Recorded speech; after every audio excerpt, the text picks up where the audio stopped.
Look at this.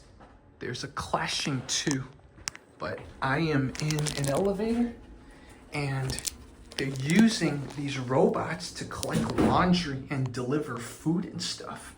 It is crazy. So China getting on the AI race, man. Look at this thing. Look at this thing. I mean, it gave me permission to film, so watch it go out. Check this out. Check this out. It's gonna stumble a little here though. Watch this. It's not the smoothest sail, but let's see where it's gonna go.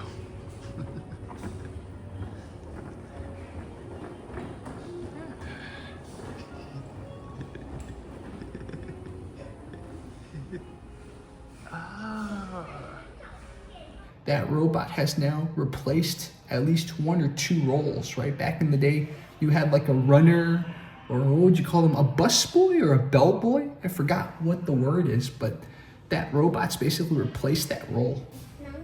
And so, check this out. I got into the elevator, and here's another robot.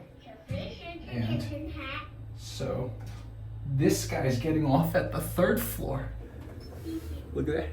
It's probably gonna have a little. Hey, I got the job done. I got the job done.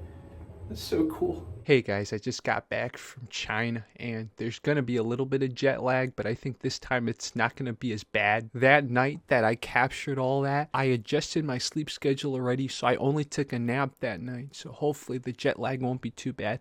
But I looked at the term and it's not bellboy like I thought.